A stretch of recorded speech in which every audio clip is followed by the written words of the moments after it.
Talking Tolkien, Podcast Episode 1, Introduction to the Silmarillion. Alright, go ahead.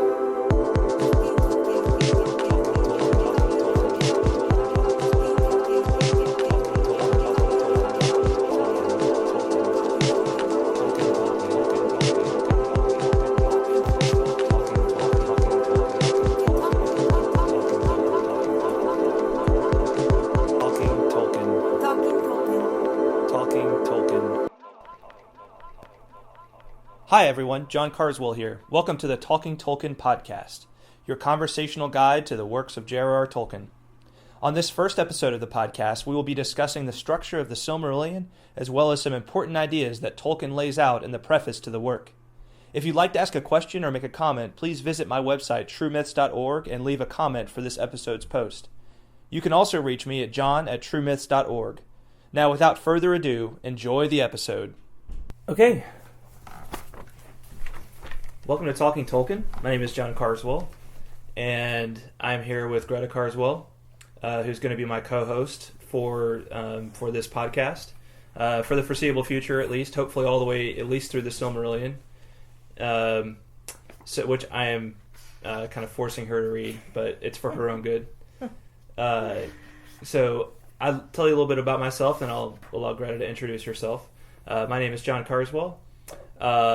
I'm a big Tolkien fan. I've been a big Tolkien fan for a couple of years now, and I blog at truemyths.org. That's truemyths.org, so check that out when you get a chance. Greta, you want to tell us a little bit about yourself? Yeah, sure. I'm a homeschooling mother to 3 precious children, and in my rare but spare time, I like to read. I really enjoy reading. I loved The Hobbit and the Lord of the Rings trilogy, and actually I'm starting to enjoy the Silmarillion. It's definitely more challenging than the other stuff I read by Tolkien, but I'm looking forward to it. It is challenging. Yeah, it's really Diving challenging. into it. It's I've never met anybody who was just like, oh yeah, just started reading the Silmarillion and it was easy. You know, just fit like a glove, you know. So this episode is, like I said, the first episode of the Talking Tolkien podcast. Really what this episode's supposed to do is supposed to introduce this series we're going to be doing on the Silmarillion. And we're not actually going to dive right into the Silmarillion itself tonight. What we're going to talk about is the letter, for the most part, the letter. We're going to talk about the structure of the Silmarillion, like the book, so that you can have a feel for what you're getting yourself into. And then we're going to talk about the letter that's at the beginning. That's kind of a longer letter that Tolkien wrote. That serves as what do they call it? The preface or the foreword. I always get the foreword and the preface in books mixed up. I think it's actually the preface. Yeah. So it's kind of like the introduction. It's like Tolkien explaining what the heck is going on in this book, the Silmarillion. So I have, I like I said, I've tried to read the Silmarillion. I tried to read the Silmarillion several times before I actually made it through, all the way through for the first time a few years ago. And I just remember, like, thinking where, I'd read The Hobbit and Lord of the Rings, and I just remember thinking, what the heck? Like, how do I even get started on this? There's nothing I recognize, and it's all in this really like high, like almost biblical language. How am I supposed to like have any appreciation for this? Like be able to sit down and read this like I read The Hobbit or the Lord of the Rings. Right.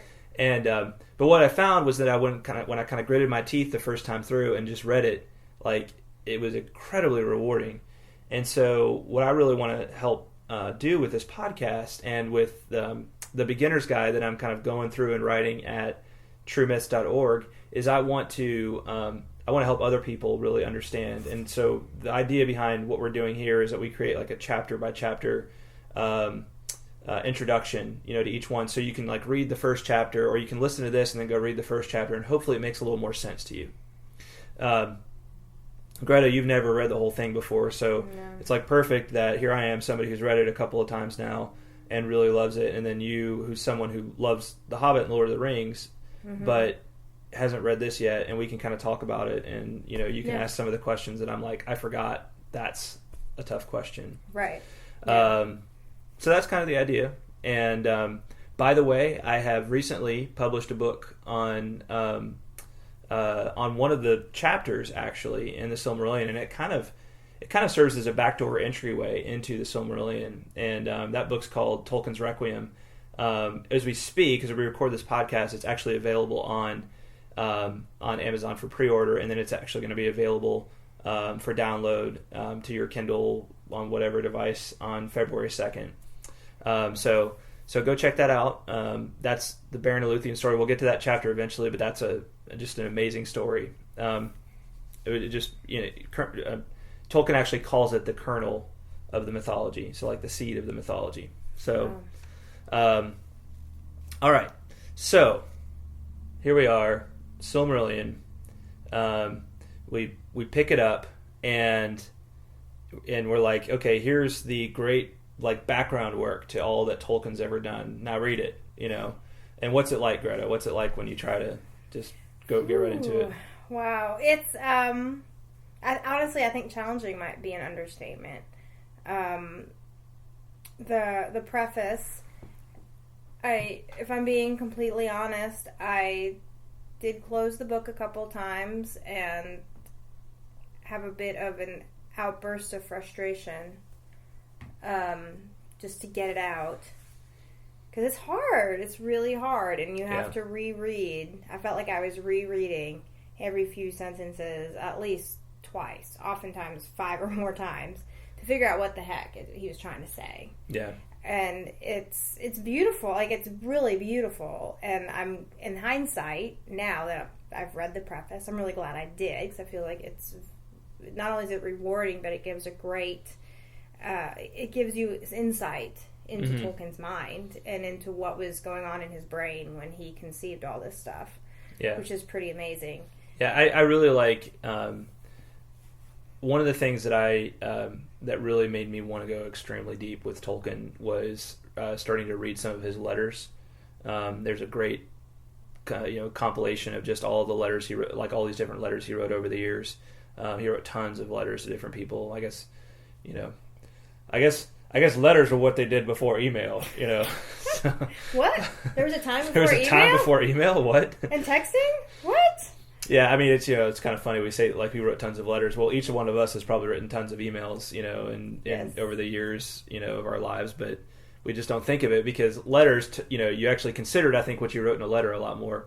But he wrote really great letters, and so one like the preface in here is one of those letters that he wrote. It's actually in the letters of Tolkien as well. But that's what I love about those is it really opens up his mind, and he was so deep and so thoughtful about what he was doing. It's not like he just like dashed off these stories. Like, he was just like he was so considered in every detail.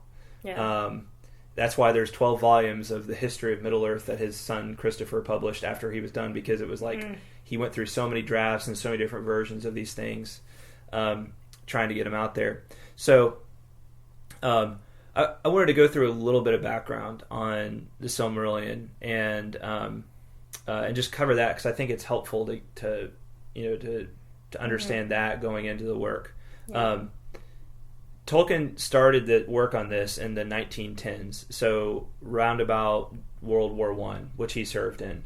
In one of his letters, he describes having started the story of Baron and Luthien, and then the story, I believe, of the fall of Gondolin, which we'll get to later on in the Silmarillion. And he wrote those, he started to write those during the mid 1910s, so during World War I. He really wanted, so by the time the Hobbit was published, do you know when the Hobbit was published? I don't. So the Hobbit was published in 1937, so 20 years after World War I, right? Okay. That was his first big, big deal publication. He had other academic things published before that, but that was his first big deal publication, and it was kind of a hit. So they're like, hey, you got any more of that? You got any more of that Hobbit goodness for us? And he was like, well, I don't have any Hobbit goodness for you, but I got this other thing that is even better. And he like handed it to him, and they were like, that's pretty cool, but you basically just handed us this Bible that you wrote from scratch. Oh, you're talking about the Silmarillion. Right. He tried to give him the Silmarillion, right? Right after the Hobbit. By the way, technical interlude here. You can't put your feet on the table because they're going to hear all that. They're going to hear the shaky table. So, yeah. Oh, no big deal. We're just going to kind of leave that kind of stuff in here because we're newbies to this whole podcasting thing. So you can hear all of our little errors and snafus, and we'll get better at it over time. But anyway, yeah, he tried to have the Hobbit published, or he tried to have the Silmarillion published like after the Hobbit, and he was like, "Hey, I just wrote this kid's book. How about I give you this incredibly difficult epic to read as a sequel to this great kid's book, right?" That's funny. And and they were just kind of like, "Can you give us the Hobbit Part 2 instead?" And so he was like, "Well, it might take me a little while to write that." But he started working on it. He started working on the sequel to The Hobbit after that. But what The Hobbit did for him was it let him bridge this whole like little children's story thing with The Hobbit to this world that he'd been working on. You know how he did that? You know what the connection was? Mm-mm. Where does Bilbo wind up in the middle of the story? In the middle of The Hobbit? Yeah. Rivendell, right? Elrond. Elrond Yes. is the bridge between the two worlds. Oh, And really okay. any elves that show up in the story are, but Elrond was kind of that meeting point, right? Between like this little Hobbit children's story Right. that he had dreamed up, and then his world that he'd been creating That's for the right. last 20 years. Because he's in the Silmarillion. He's mentioned the Silmarillion, and then he's a main character, or one of the characters in The Hobbit. Right. That's right. He mentions that in the letter, doesn't he? Yeah. About Elrond. Yeah. Being the link. Yeah. Yeah. So, but the interesting thing, so, the history is that it took him about another 15 years to actually finish the Hobbit sequel, which eventually became The Lord of the Rings, Right. and was even more of like a bridge between the world of the Hobbit and the world of the Silmarillion, because there's, Sauron is Right. a Silmarillion figure, right? Right. You will find that out later. As well as Gandalf is actually mentioned a few times in the Silmarillion, but by a different name. There's all these in the Lord of the Rings as well. There's all these like instances of Elvish and people saying all these mysterious things like Elbreth, Gathoniel, and all these other things like Sam, cries that out at one point when they're when they're in Shelob's lair, and it's like, what is all this stuff? Right. But that's what it is. It's these connections to this world of the Silmarillion. And so the Silmarillion, understanding that really gives you a much deeper appreciation for the Lord of the Rings. You can, the Lord of the Rings stands alone because it's such a great work. But it's like if you want to go even deeper, the Silmarillion is where you want to go. Yeah. But the interesting thing, so the Lord of the Rings was published in the 50s, and he died in 73, and the Silmarillion was not published during his lifetime. It wasn't until a few years after he passed away that his son Christopher, who was his literary executor, I think that's how you say that, was decided to publish it. He spent some time with another writer, and they kind of compiled all this different stuff from all these different manuscripts. And basically, Christopher in the foreword, I think, it basically says, more or less, this is how my father wanted it. This is what he envisioned as the final product.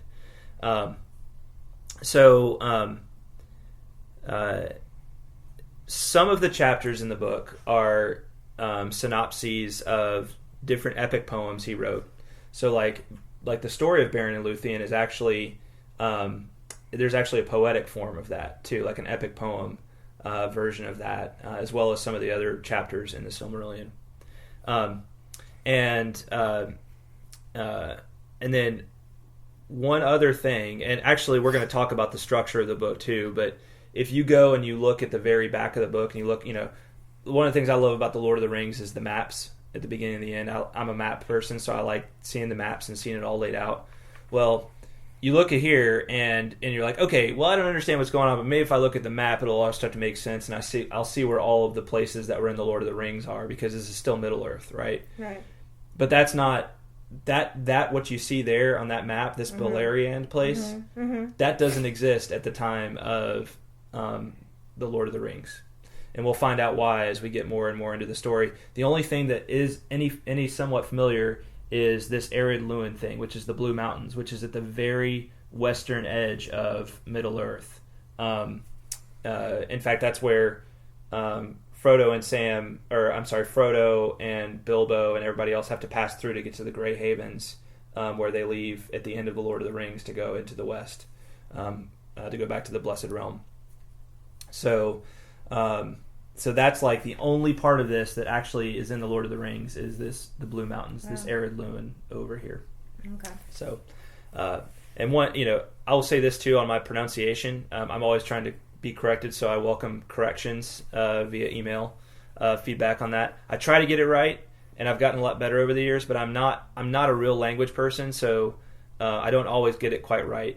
And sometimes I feel like I overpronounce certain things. So anyway, if you got feedback on that front, always happy to hear from you because I want to get it right. Okay, so the structure of the book. So as we said, it opens with this letter. It's a long letter he wrote, and that's what we're going to talk about in the second half of the podcast. This podcast. And then the actual Silmarillion itself is most of the book, but there's actually a couple of things before it and a couple of things after it. So the first of Tolkien's actual fictional writings in this book is the Annalynne Delay, right? Right. The Annalynne Delay is this short creation myth, and it's the subtitle is The Music of the Ainur. Right? And so we're going to talk about that on the next podcast episode. After that is the Valaquenta, which the Valaquenta is kind of it's almost like a redux of the Music of the Ainur in a way, but it's a lot more just kind of systematic and like lists who all of these angelic powers who are the Ainur. It lists which ones of them entered into the world that they had made in the Annalynne Delay and are actually characters in that world, are actually actors in that world. Not all of the creatures that were in the Annalynne Delay entered into the world. Right after it was made. Right. After that, you have the actual body of the Silmarillion, which is known as the Quenta Silmarillion, and so that's most of the chapters in the book. And that's really what is it? 24 chapters. XXIV, yeah. So 24 chapters, and then after that you have how do you think you pronounce that word, that Aka? How do you think you pronounce that? I want to see. Akalabeth. So yeah, that's how most people would pronounce it. But I think it's actually, and again, I might be wrong on this. I might be totally getting this wrong, but I think it's Akalabeth. And I looked this up because I've always been confused about how to say it, and the reason I think it's a Akalabeth is because of that little hat that the E wears right there. Yeah. That's called a circumflex, and it's only in a few different languages in the world that you'll find that. But one of them, the nearest to Tolkien's heart, would have been Welsh. He really loved the Welsh language, and for them, that E with the hat on it, as I understand it, made a long E sound. So Akalabeth is how you'd say that. Gotcha. Can I ask you a quick question about the Quenta Silmarillion? Yes. Now, is each chapter a standalone tale or story, or do they build, or are they? It definitely builds, in some sense. It's not always like a straight narrative build. Okay. A lot of it is like it introduces new factors into the story, and a lot like basically the first half of the Quenta Silmarillion almost feels like it's just setting the stage for everything that comes after. There's a lot of there's not a ton of action. The only exception to that would be the story of Feanor and the flight of the Noldor. But really, a lot of it is just stage setting. Okay. And then once you get into, once the business with Feanor happens, which we'll find out what all that's about later, and the Noldor leave the Blessed Realm, the Noldor are a certain type of elves. Once they leave the Blessed Realm, they enter into Beleriand, they come back to Middle-earth, and that's really where a lot of the action starts to happen. I see. Okay. So if I just wanted to read the story of Beren and Luthien, I couldn't just pick up the Silmarillion and just read that and... understand it completely without reading the rest of the book. That's if you were going to pick it up anywhere and just start reading it and hope for a good story, Beren and Luthien would probably be the best one to start in, because it can actually be a little bit self-contained. There's still going to be a lot of stuff you wouldn't understand, right? But it's still got that kind of. Like that. It's still more of a. It's much more of a traditional story than the rest of. Than a lot, like especially the stuff that comes before it. But the best way to read the Silmarillion is just from start to finish. I kind of think that, personally, I think you should buy my book and then read that and then go read the Silmarillion. No, I'm just kidding. But that's not a bad idea. That's kind of why I wrote it. But because I do think that Beren and Luthien is a really great place to start, because it is a really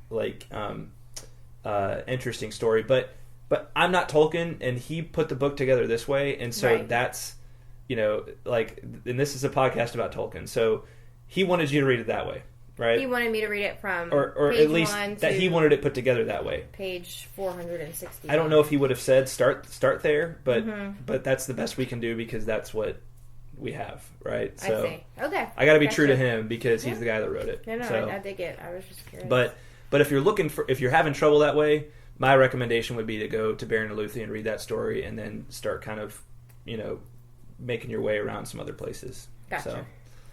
But we can talk. I'm sure we'll talk a lot more about that too. Yes. So, and hopefully this is a help for people who just dive in right head first. So. Got it. All right, and so we talked. So the Akalabeth is there. The Akalabeth is actually everything. The Annalynne Delay, the Valaquenta, the Quinta Silmarillion takes place pre-First Age or in the First Age, all right, of Middle Earth. The Quinta Silmarillion ends with the end of the First Age. The Akalabeth is really this kind of, it's this long chapter that's just about the Second Age. All right, the Second Age is when Sauron eventually creates the Rings of Power. Okay. And when they have that big battle that you see at the beginning of the Fellowship, the Peter Jackson Fellowship. That's kind of the end of the Second Age right there, right? Gotcha. Close to the end of the Second Age, when the ring is lost and no one knows where it is. And that's when the Third Age starts. And so the last chapter in the book is called Of the Rings of Power in the Third Age. And that's like basically a synopsis of The Hobbit and The Lord of the Rings. It's basically just a long chapter that kind of summarizes that and gives it from a different perspective. Okay. So the Third Age is The Hobbit and The Lord of the Rings. Yeah. And actually, The Hobbit and The Lord of the Rings take place like late in the Third Age, very late in the Third Age. Okay. Yeah. Now, after all of that, there's a whole bunch of different tables and appendices. So a little bit about that. The table. So flip over to those tables towards the end of the book. Keep going. Yeah, there you go. So if you're like me, when you the first time you tried to read the Silmarillion, you went back in and you're like, okay, maybe I'll find some names back here that I recognize. And you search, and then you're like, okay, there's Aragorn and Arwen down at the very bottom. There's Elrond. You might find Galadriel in there somewhere. And you're like, all right, I'm seeing some things I recognize. This might be helpful. But you're really not going to find much about Arwen or Aragorn, or, really not much about Elrond. A little bit about Galadriel, but she's definitely not front and center for most of the Silmarillion. What these are, they're basically genealogies for different groups of elves, right?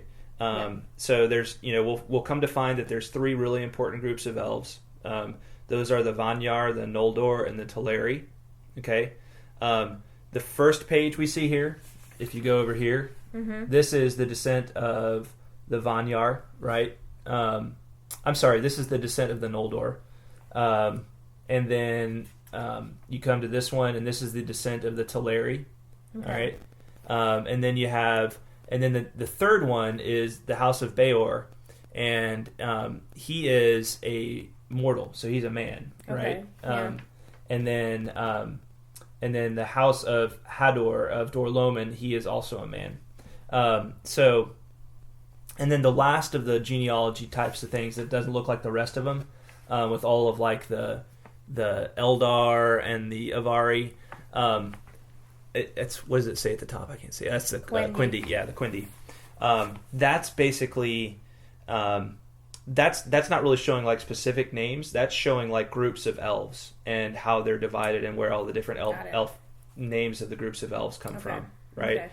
Okay. And you can see from that, like, that one's actually a really good one to try and familiarize yourself with, because you basically can see that it divides. If you look at the bottom, it divides them into Calaquendi and Moraquendi. And that basically has to do with whether they went and they saw the light of Valinor or not, which we'll find out what the important part of that is. But then right there you see Vanyar, Noldor, and Teleri. Right? Yep. Okay. Yep. All right. So that is those are the tables there at the back of the book. Those are the genealogies. All right. And then the rest of the stuff we have some notes on pronunciation. Those are really good to look through because there's definitely going to be some names that you're going to have trouble pronouncing. And, so for one example, if you just see a C standing by itself, like, the name, he gives the name Celeborn, which I would have said Celeborn when I first started reading these things, but it actually is pronounced Celeborn. So it's just good to read through those and kind of do a few examples and think about some names that, that have those different characters in them so that you know how Tolkien intends for them to sound, right? That's why that table's back there. It's kind of frustrating because there's actually a lot of stuff in there that, like, it seems like they didn't include enough stuff in there. Like, there's a lot of, they could have included a lot more about that I think it would have been helpful. About the pronunciation. Yeah. And then after the guide to pronunciation, you've got the index of names. All right, and so that's basically just this long list of different figures. Again, like, I think when they published this book, it was not published with the mentality of, like, we need to make something that's very, like, user friendly and everything like that. It has that very sort of medieval feel to it, where I don't think it was really necessarily designed for 20th and 21st century people with our short attention spans.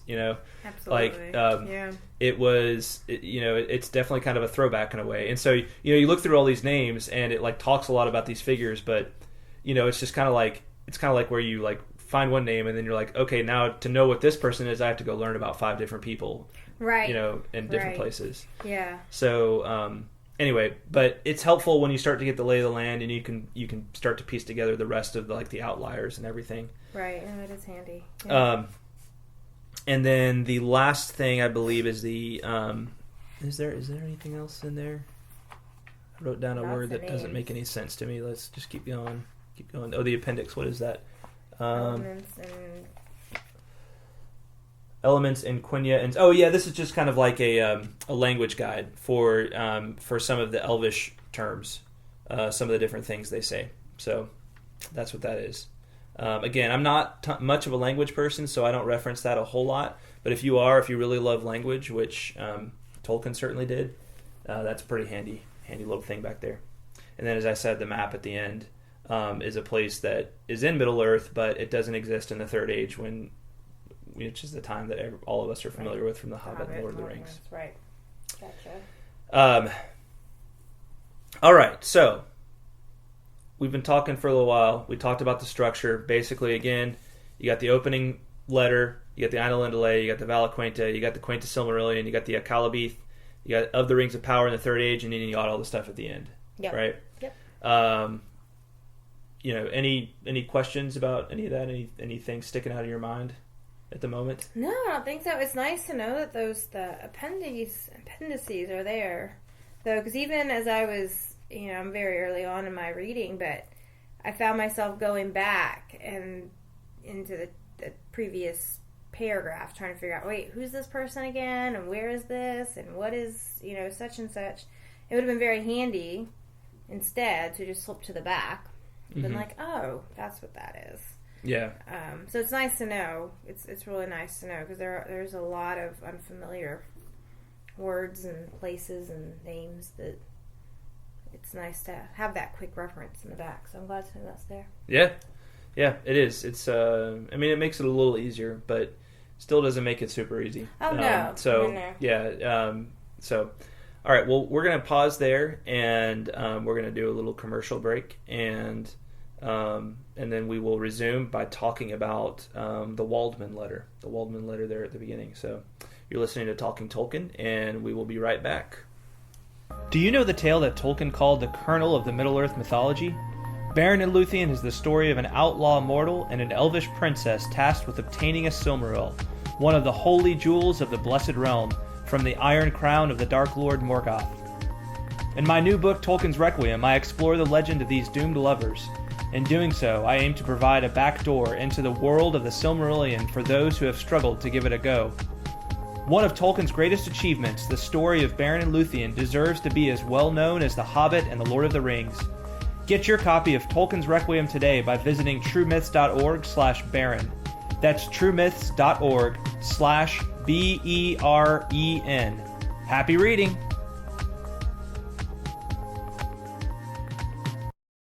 Okay, welcome back to Talking Tolkien. So last segment we talked about just the overall structure of the Silmarillion, Greta, and the Silmarillion, Greta. The Silmarillion, Greta. I'm famous. Look, last time we did this, we went down so many rabbit trails. It was like twice as long as it really needed to be. Somehow we managed to talk about like Elvis and Paul Simon and Graceland. Elvis is kind of a natural progression because you talk about Elvish and then it's like Elvis or Elvish. Is this a podcast about Elvis? Right. But anyway, we're here to talk Tolkien. So we're going to talk about the letter, the Waldman letter, as I call it. So what happened was Tolkien, somewhere between the publication of The Hobbit and The Lord of the Rings, like I said, his heart was always with the Silmarillion. He wanted so badly to have the Silmarillion published, and anybody he took it to was just like, I got no idea what you're talking about, man. Basically, they were like, "Where's all the cute little furry hobbits?" Right? And he's like, "The hobbits aren't furry and cute. What are you talking about?" But that's that's how people think. Like a lot of people think, and so Tolkien always wanted to have the Silmarillion published, and somewhere between when he was writing The Lord of the Rings, between The Hobbit and the publication of The Lord of the Rings. There were some other publishers that kind of courted him and tried to get him to come over and have their stuff published with them, rather than the company that had published The Hobbit, right? Mm-hmm. And so Waldman, this guy Waldman, was an editor for the London publisher Collins, and he was interested in publishing Tolkien's future stuff. And so he asked Tolkien, "Hey, can you tell me about this thing, the Silmarillion? Like, what's that all about?" And that's where this letter came from. Okay. And so I like the way he starts. He just says, you asked for a brief sketch, right? Mm-hmm. And then he proceeds to write this epic letter. You asked for, there's a couple of moments like that in here where I think Tolkien, I don't know. I mean, from reading his letters, you feel like you get a sense of his personality, but I think that he had a good sense of how incredibly strange he must have been in the grand scheme of things, because he was there making up his own languages and creating all this stuff. Then again, I don't think he thought it was all that strange, and I think that's something that makes him kind of cool. But I think he was just self-aware enough to be really funny when it came to be very subtly humorous when he wrote letters like this. Yeah. You asked for a brief sketch, so I'm going to write you an epic, right? Right. And that's what this letter is. But there's a lot of good stuff in this letter, a lot of good background where Tolkien explains what he's trying to do. So I'll just start off, before I dive in and start doing this lecture, Greta, I'll just ask you, what stood out to you about this letter? What were some things that stood out to you about this letter? Besides how difficult it was to read and how incredibly long it took me to get through. Yeah. Well,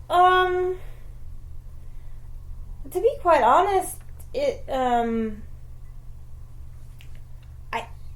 didn't get it. I guess I understood the point of the letter, but I will also say that if I had been the publisher that had asked for this brief sketch, after reading this letter, it's as clear as mud. It didn't help. It wouldn't have helped me decide whether or not to publish this book. On one hand, I would have wanted to, because I would be like, this guy is amazing because he's created this imaginary universe and all these characters and his own many languages that are all interwoven somehow. And he's come up with this grand scheme of, this fantasy world. And that would really intrigue me. But at the same time, I wouldn't be tempted to publish it because it's so hard to understand. Like, it's really difficult. It would be hard for me to make a case for it being a marketable work. Oh yeah, you can definitely see why it was so hard for him to get it published. Yeah. And and why it didn't really get published during his lifetime. Even after The Lord of the Rings was an incredible success and people were just like begging for more Tolkien, it got kind of crazy in the 60s. Like, people would make pilgrimages to his place, and I think he had to take his phone number out of the books and everything like that, because it was just like people were obsessed, and rightfully so. I mean, The Lord of the Rings is amazing. It's I think it's if not the greatest book of all time, it's definitely one of the greatest stories of all time. Yes. But you're right. I mean, and this letter, it doesn't necessarily make it a lot easier to understand the Silmarillion or anything like that.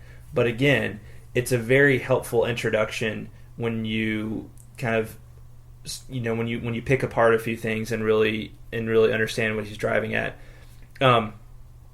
I actually just wanted to focus on the first half of the letter, because in the second half later in the letter he just starts getting into basically what the Silmarillion is, which is what this podcast is about anyway. But he talks a lot about some kind of meta stuff at the beginning, and what is going on behind the scenes with all this stuff. What's going on in Tolkien's mind as he writes this stuff. Yes. And that's really the stuff that I wanted to talk about in it. The first thing that I really love that he says is, "I do not remember a time when I was not building this." Mm-hmm. Right? Yes. Going back to even when he was just a kid, that means that there was that this stuff was kind of percolating, in that head of his, right? Like, he was building languages and he was going deep in mythology and trying to make up his own mythologies and that kind of stuff. Mm-hmm. So there wasn't a time when he wasn't doing this, going all the way back. I mean, this was his life's work. Yeah. Which, if you're a Tolkien fan, if you love The Lord of the Rings and you love Tolkien because he wrote The Lord of the Rings and The Hobbit, it's one of those things where you owe it to the guy because it was his life's work to kind of give it a chance, and to try and make it through. It almost feels like that. Yeah. I think the next thing that stood out to me was he talks about one of the things with Tolkien is he was a devout Catholic. How much of his faith is in his works, and the reason this question gets asked is first of all because he was a devout Catholic, and second of all because one of his best friends was C.S. Lewis, right?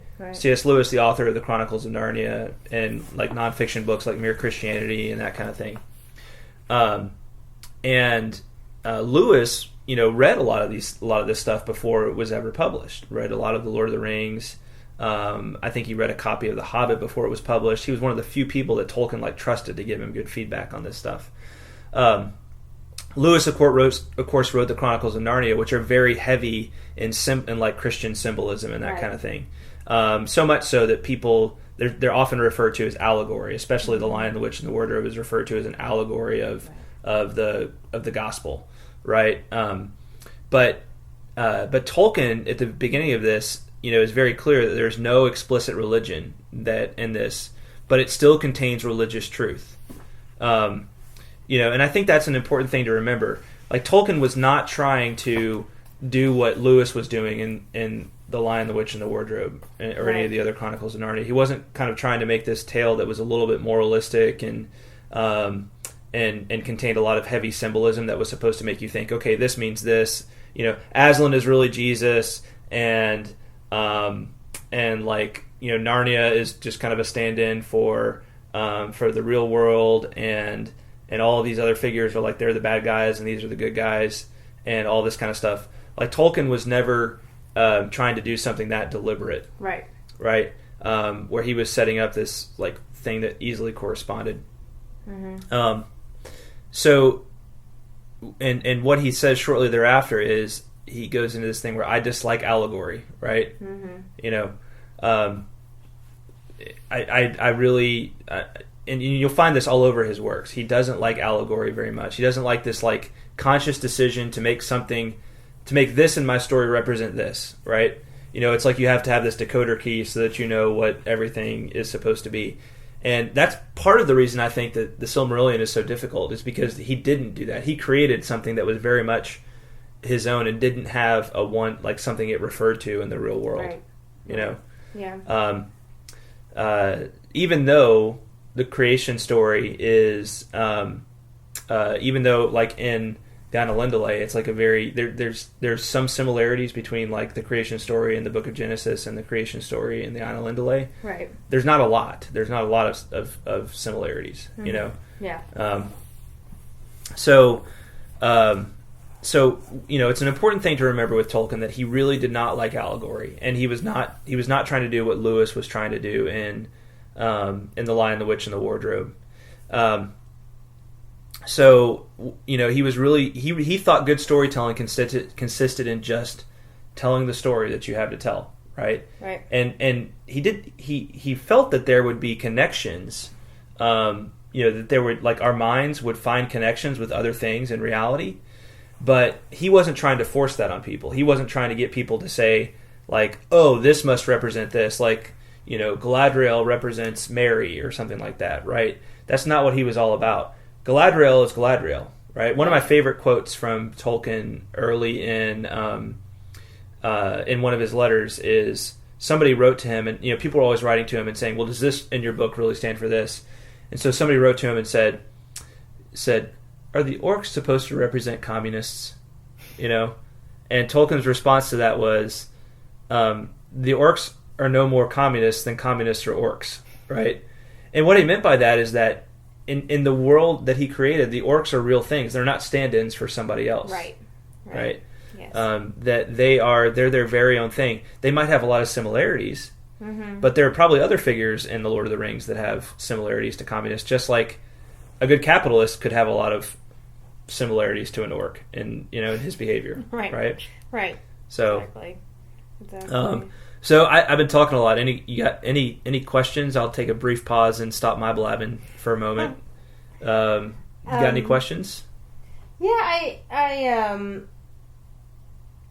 do have one, actually. I jotted a note down here. It has to do with his where he talks about why he dislikes allegory, and he says something. I can't find the exact quote, but he says something to the effect that it's absurd to, and now I'm quoting him, to leave scope for other minds and hands.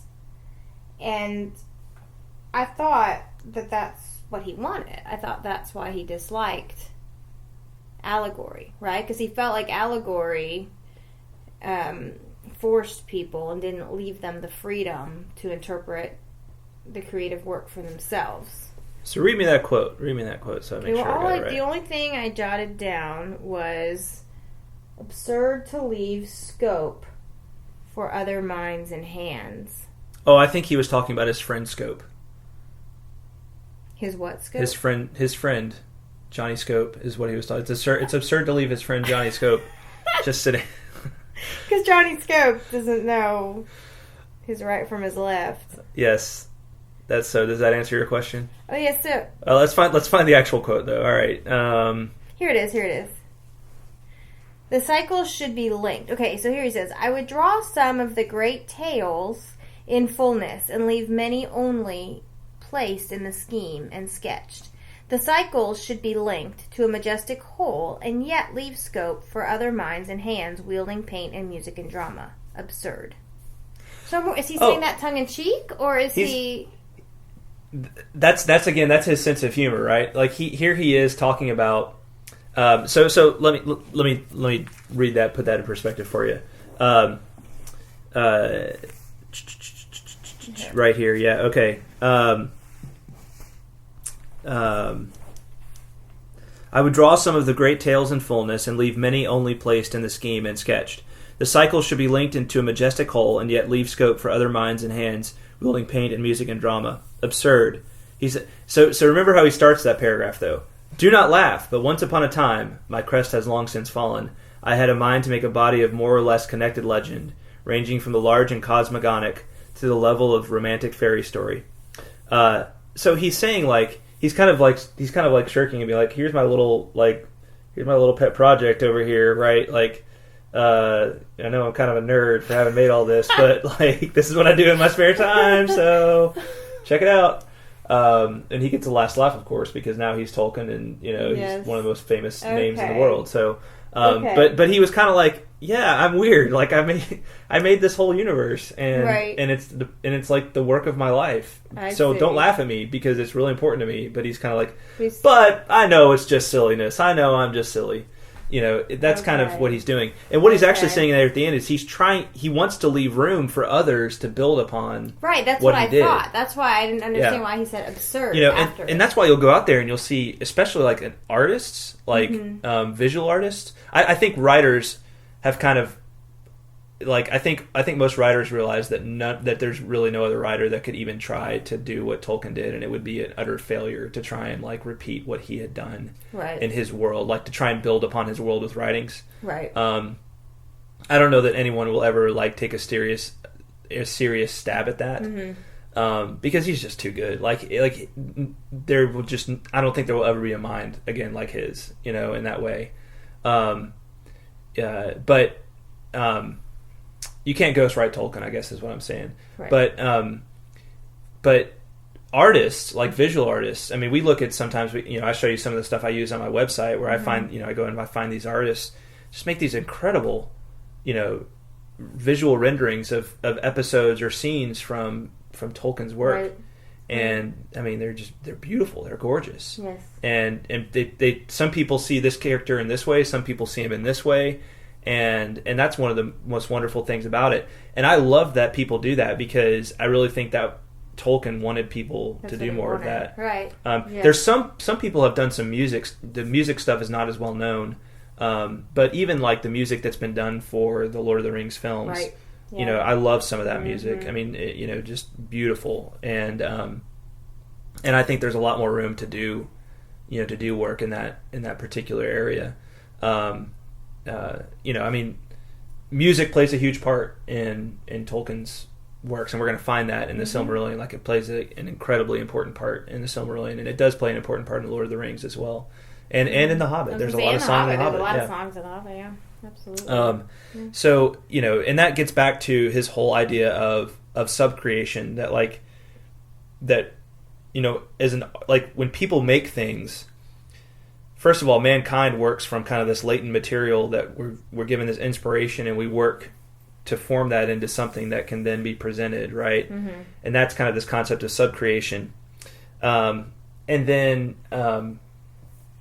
but even with his stuff, like people are doing their own subcreations on his subcreation, right? Right. Yes. Where they're building on that. Yes. Yep. So I think that's what he had in mind there. That's okay. Yeah, I thought maybe he was saying it. He was kind of saying it tongue in cheek.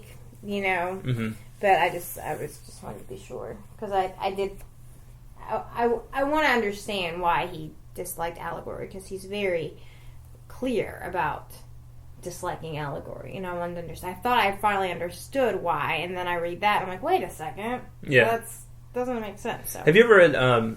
Did you ever have to read the Pilgrim's Progress? No, I want to. But I've never read it. I don't think it's worth reading. Like I had to read it at one point, and I just don't think it's that interesting. Like, I mean, it's because it's so like, the main character is named Christian, and he's supposed to represent a Christian. Like, and it's like, and it's like you go, everything is just so like symbolic, just laid out for you, and it like leaves no room for your mind to wander in it, and to get lost. And that was.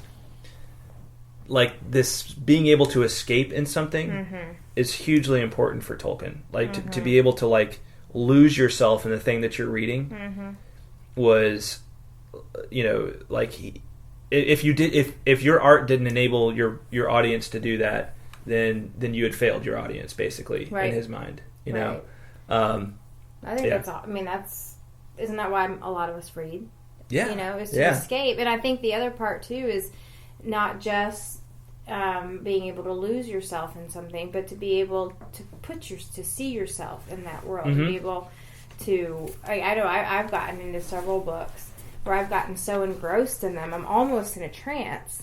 And then when I kind of come to, I'm like a little disoriented, you know? Like, wait a second, I thought I was just, you know, in this other world. And, you know, I mean, I think that's the mark of truly great literature, is not just books that are escape, but books that you can actually kind of really see yourself as a character and really become involved with. Right, definitely. And that is very hard to do in an allegory when things are, you know, in very strong allegories, because it is so, you know, clear cut.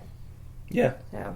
Yeah, I mean, for sure, and that's why I think that's why I fell in love with the Lord of the Rings, is because it just felt like you entered into this other world, and it just felt real, you know. You feel like you're right there along, you know, hiking through the dark forest with Frodo, you know, and you feel like you're there with Bilbo trying to cut the dwarves out of the webs of the giant spiders, you know? I mean, you can see yourself in that world, and you can become part of it. Yeah, and I, you know, it's interesting that he takes so long in the Silmarillion to kind of set the stage, to where, you know, he's even really telling a narrative. It was important to him to just set the stage and to give it this sense of, like, depth, you know, that there was a lot going on behind the scenes, and there was a lot that had led up to this particular scenario. So,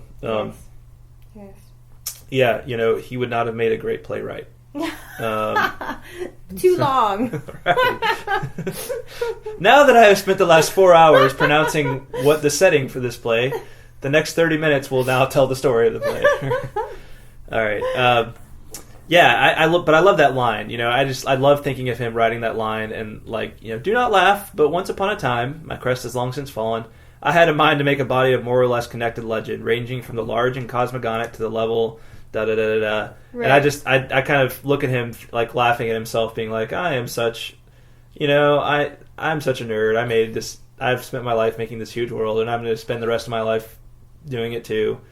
And, you know, why am I like this? But I love doing it, so I'm just going to continue doing it. I just love the fact that he really has the last laugh, because, you know, how many copies have his work sold? I mean, it is. I think his works they're at least in the top 5 of all time, like, best selling for the 20th century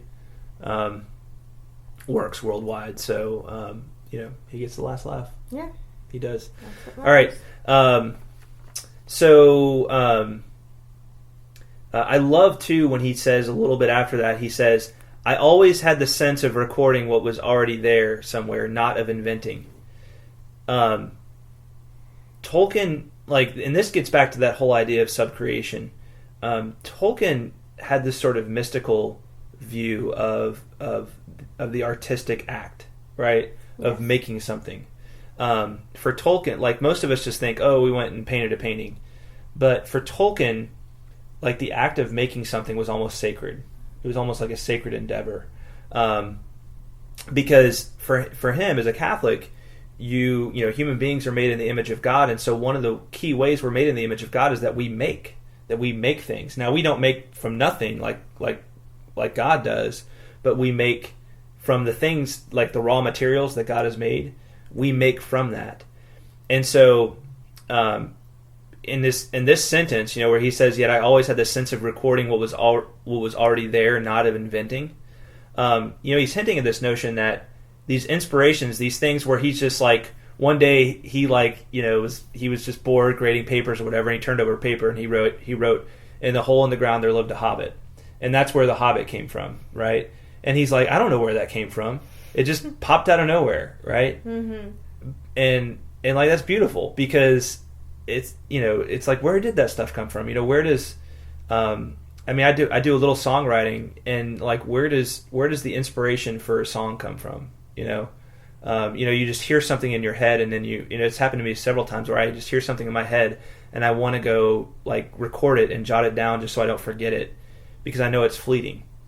But I want, and then I go and kind of build on it and expand it, and it's like I'm uncovering something rather than just like, it's like I'm uncovering something rather than just like making it out of thin air myself. Right. Something that's always been there, kind of beneath the surface. Right. But it's been, almost brought out of your subconscious, right? Right. To your conscious. Right. And Tolkien, in some of his other letters, talks about this more, where he kind of like hints that, in a way, I think he sort of laughingly entertained this notion in his mind that maybe this world that he was transmitting to the rest of us in some other reality is really there, right? Mm-hmm. Like maybe it is something that like he isn't solely responsible for. Mm. In fact, at the end of his great literary, like basically the best essay on his literary theory that he wrote on fairy stories, he kind of hints at this notion that he thinks that this is like the destiny of our created works is maybe to be given life of their own, right?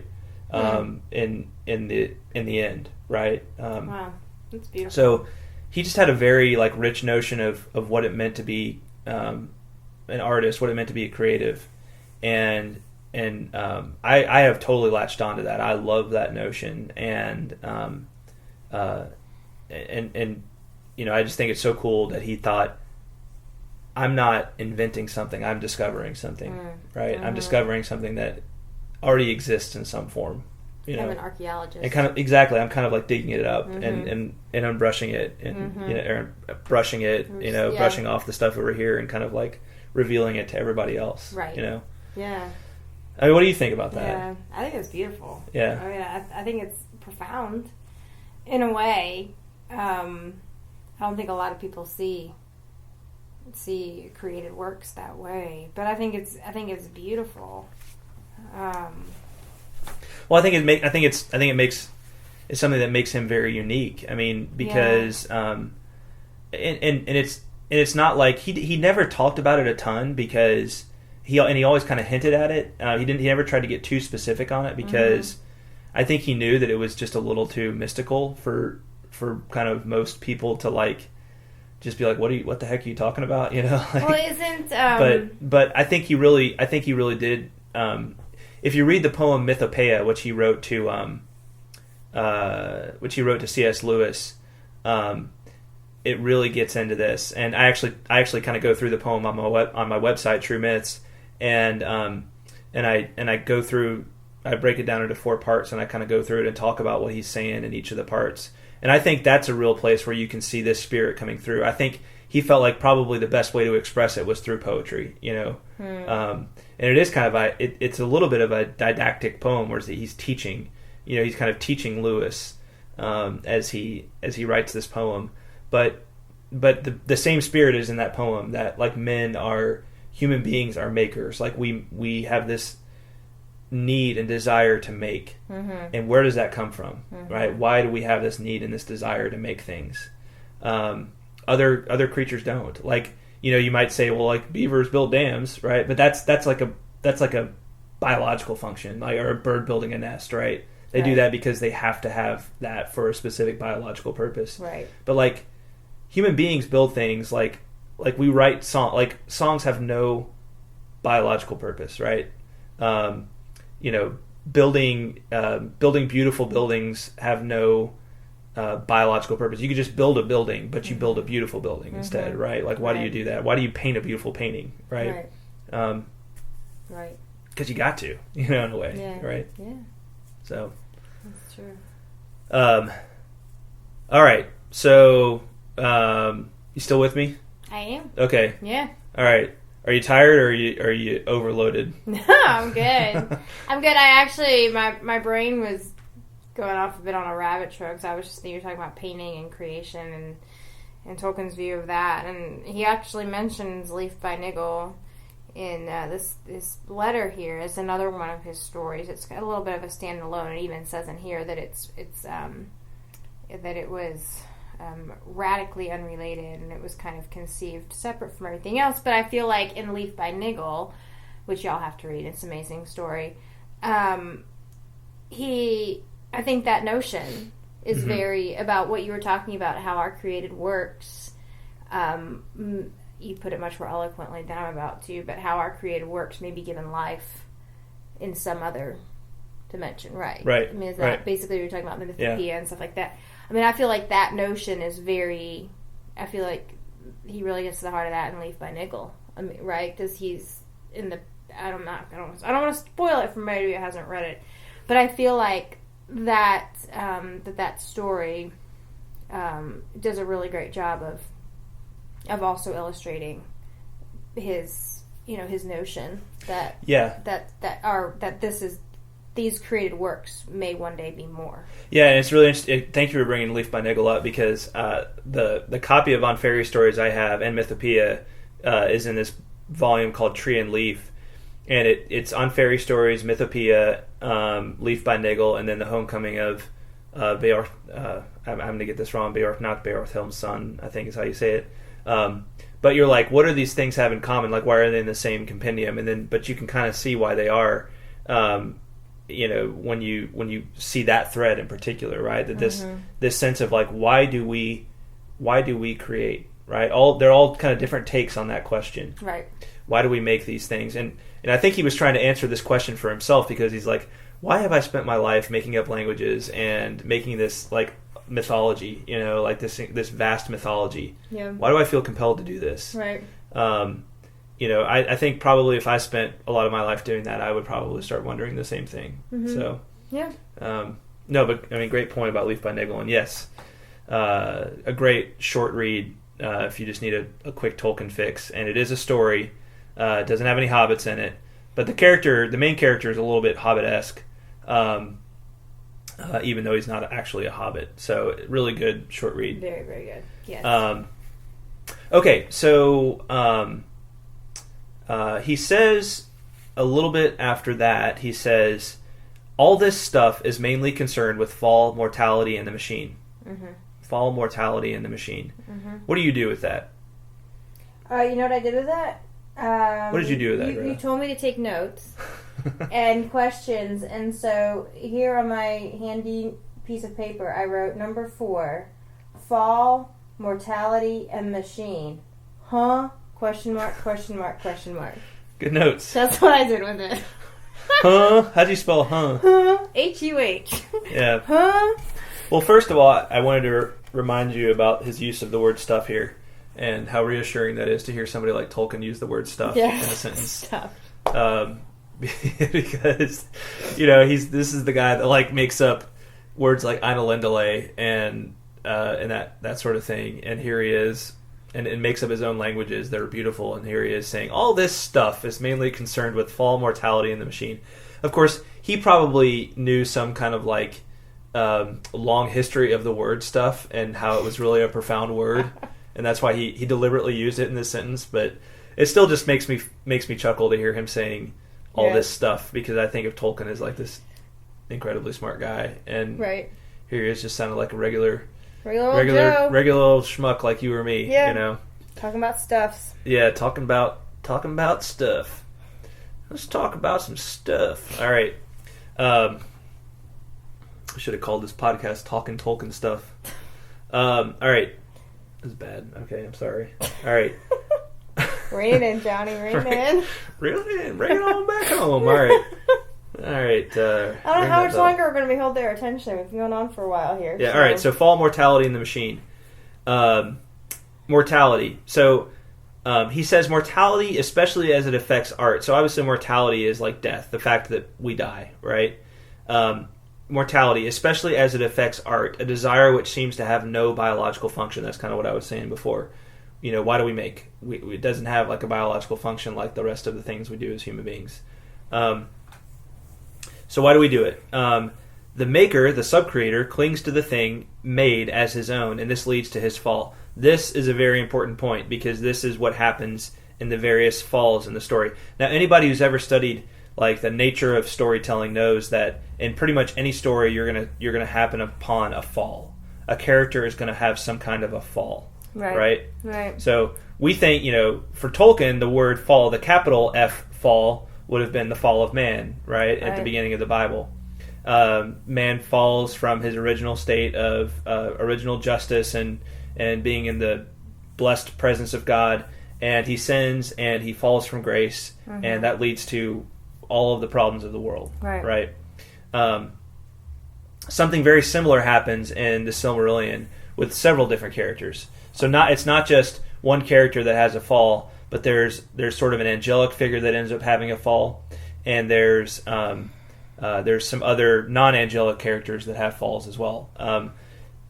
And what he's saying is those falls, and his story deals with this sort of fall where a person makes and wants to be recognized for the things that they make, or they realize that the things that they've made can't be possessed by more than a few, and so they want to kind of hold those things jealously, right? They want to hold those things they've created kind of close to them and possess them and hold them selfishly. And that's what results in the fall. Right. It's that selfishness. Yes, exactly. So I think that's where he's going with that. That's that this sense of mortality is what leads to this fall. Now, what's really interesting though is the first few characters who have a fall are not mortals. Okay, what we'll see in the story is that there's a lot of immortal figures in the story, whether they're angelic figures or whether they are elves who are immortal creatures, who can die if they're killed, like in battle or something like that. But normally, if all goes well, they're not going to die of old age. They're going to live this kind of mature state of adulthood. Elrond's going to look like Elrond till Kingdom Come, right? He's not going to change really in appearance. He's not going to get old and wrinkly and all that kind of stuff. And then the machine. What did he mean by machine? Huh? Magic. That's right. Yay. Magic. All right. Good job. So by machine he means magic. And this is again a little bit. What he means here isn't 100% clear, but basically he opposes what he terms magic to art. Art is something that's true and that further develops the nature of a thing. So, for example, I might find a piece of wood and decide that I have a vision to kind of whittle that thing away and turn it into, I don't know, the coolest toothpick you've ever seen. That's a really bad example, but it's the one that came to mind. That's the inspiration that came to mind. So I am not Tolkien when it comes to that kind of thing, but that does make me kind of want to make a really cool toothpick. People don't make cool enough toothpicks. Toothpicks have become such a commodity. Gosh. Well, you think about what they're used for. You don't really need a cool toothpick. Unless you're going to use it over and over, which is actually really gross. So, okay. How about maybe a really cool, knife? I think I'm going to stick with the toothpick. The world's coolest toothpick. All right. So say I find this thing and I'm I think this could be a really cool toothpick. Yeah. Well, that would be a way of turning it into that's a form of subcreation, right? Because you're further developing a thing that into something more beautiful, building upon its inherent beauty and building it into something even more beautiful, right? And further developing and being true to its nature, right? Machine or magic is kind of a cheat. It's like a shortcut, right?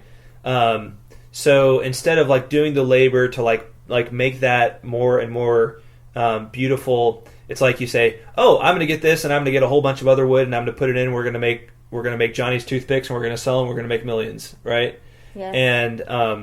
And that's how that's kind of this idea of magic, that you're going to take the thing and make it less valuable, right? In the grand scheme of things, you're going to take all of this by wood, mass producing it. That's one example. That's a very industrial, modern thing to think, right? I mean, he was not a big fan of the industrial age and what that had done to to society. Okay. And this sense of like there was no more craftsmanship and Right. everything was just kind of like mass produced. Right. But also, let's take your knife for example, right? Mm-hmm. He might say that if you're building that knife to be like if you want to make this knife in order to like kill people or something like that, that's Mm-hmm. also kind of what he's talking about too, right? Like that you're making this. In his time, they had all these like great, they were developing all these killing machines, right? Like machine Mm-hmm. guns and stuff Right. like that. And he had seen, he had seen all of these men in World War One. He had this vision of warfare from thousands of years before, where people fought with swords and they were like beautiful weapons, and and I'm not saying he was like all into warfare or anything like that, but here they are now, and it's just like, I'm going to mow down 100 people with this machine gun, Mm-hmm. and it's like, Mm-hmm. and they're just dead, and their bodies are dead and mangled, and it's horrendous, right? Right. So, there's this sense of like, art is the good thing, and this magic is, and machine is this shortcut, right? Gotcha. It's this attempt to cheat and to do things the easy way, and to find easy ways to do things so that you can hoard more for yourself and you can be more dominant, right? Domination is the really important thing in all of that. Okay. That you use those things in order to be dominant over others, right? And over other creatures. Okay. And that's a big part of why he didn't like a lot of the results of the industrial age, is because so much of it was this thing that was a means to power, to more power, to more power, to more power. Right. Yes. So he was really opposed to this idea of trying to dominate. The enemy always wants to dominate. That's what he says at the end of that section. The enemy Mm-hmm. always wants to dominate. Mm-hmm. Okay.